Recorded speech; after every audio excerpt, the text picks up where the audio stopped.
We are finishing up our year 2 wide receiver series, talking breakout or bust for the last 3 wide receivers we have yet to touch on. So let's dive in, starting with Treylon Burks out of Tennessee. Now, just like the other profiles, we're going to look at 3 things to kind of dictate, are they capable of breaking out and will they do it? So to start, does Treylon Burks hit that 17% rookie target share you so often want to see when trying to predict breakouts? Well, he does. Even in a limited sample size, right, because he's dealing with injuries throughout the season, he comes in at a 17.6%, just over our threshold that we're looking for. Next, does he have a path to be the wide receiver 1? Yes. If he wasn't able to be the wide receiver 1 with this current wide receiver room, there would be a significantly larger issue at hand.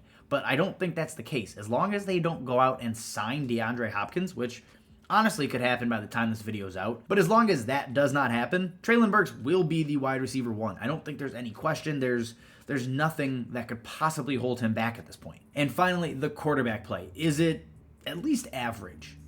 Yes and no. So in theory, it can be average as long as Ryan Tannehill is the starter the entire season. Now, Will Levis is there. Will Levis may get a shot if Tannehill gets injured, if he falters, if things just do not work out for Ryan Tannehill this season, then I think the quarterback play is going to plummet, and Treylon Burks is probably going to suffer because of that. But when you look past just the 3 metrics we really cared about, what else in his profile is kind of pointing us to breakout or bust for this season? Well, you look at a target rate, right? 23.8%. That's fine. It's not anything elite, right? He's not pulling in 28, 29% target rates like, Drake London did with a 30-plus target rate as a rookie. But Burks earns targets. So as his routes increase, right? Talking about a guy that was running like roughly 70% of routes last season, as his routes increase, so should his target share. He has a path to hitting a 20 to 22% target share this season, and I think that's a comfortable estimate. Now, the only thing that could limit him from earning more targets and hitting that 20% threshold you want to see in year 2 is his route running. He is just simply not a good route runner at this point in his career. You're looking at a guy that was under a 25th percentile versus man, versus zone, and versus press. That's abysmal. That is not what you want to see. Now, coming out of college, he was not known as a prolific route runner, so this isn't really all that surprising. Again, we knew it when he was drafted. He was not going to be the 1-to-1 replacement for A.J. Brown, and we're already seeing that manifest itself in his profile. So I don't think I'm in on Burks having a monster breakout. He can develop. I think he has a path to be a top 24, top 20 guy in his career, but I am not buying into that level of production in year 2 for him. Hey guys, sorry to interrupt this video, but I wanted to let y'all know about our YouTube memberships on this channel. If you want extra bonus content from Justin or myself, access to my prospect database for all rookies since 2001, access to our exclusive Discord channel, as well as badges and emojis, then check out the YouTube memberships using the link in the description down below. The bonus content tier is what you're looking for more DLF on YouTube. Thanks for checking it out, guys, and we'll get back to this amazing video. Wide receiver 2 in today's video, it's going to be Jahan Dotson out of Washington. Now, where does he land amongst our 3 levels of, thresholds, we'll call them? Does he hit that 17% rookie target share? He does not, right? 15.9%. Now that 15.9%, right, it's around where Christian Watson was. It's around where George Pickens was.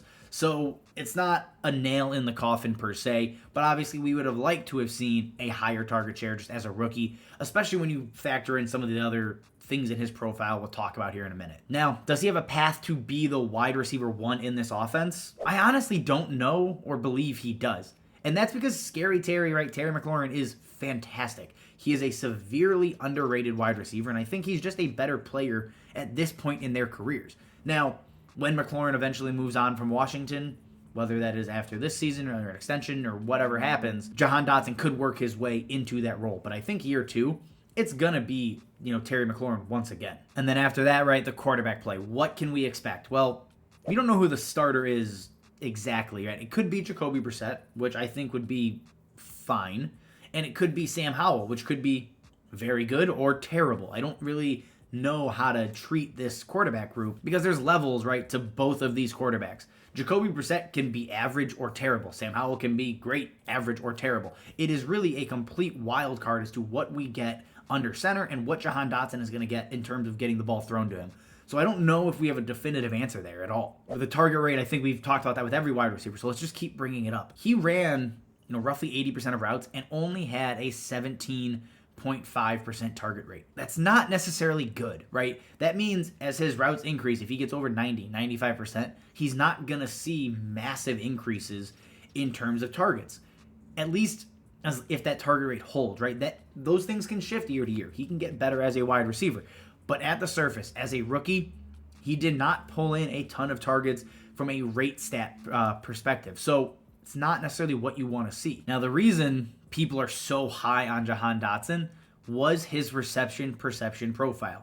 Now, if you look at his chart, right, what he was able to do with each route, it's fantastic, right? It's greens everywhere, so the colors are great. But when you dig into what he did versus specific coverages rather than the routes he ran, it paints a slightly different picture, right? It takes what looks like a truly elite profile and brings his route running back down to, slightly above average versus man, right? A 60th percentile win rate versus zone, he's at 64%. Now versus press, he's at 87%. So he's elite in that perspective.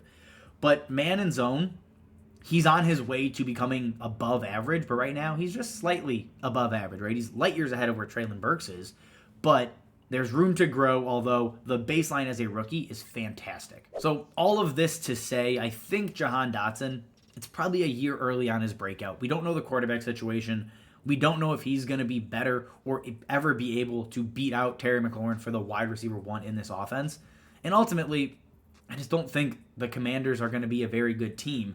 So that very well could limit the offensive production as well. I think Jahan Dotson has a path to be top 30, but for him to be top 24, top 20, right, what we're looking at with Treylon Burks, I think he probably needs Sam Howell to be better than advertised, and he needs Terry McLaurin to just not be a target hogger, a volume machine like he's kind of been the last couple of seasons. Now, to close it out, guys, we have one player left, and that is Jameson Williams. And I left him, for the end here because I don't know if there's a ton to really take away from his rookie season, right? When you're looking at his rookie target share, 4.3%. Okay, well, that's obviously severely affected by injury, him not really playing and not being 100%.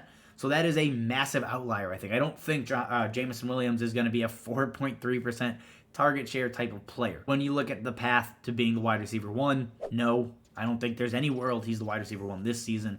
That is clearly Amon-Ra St. Brown's job.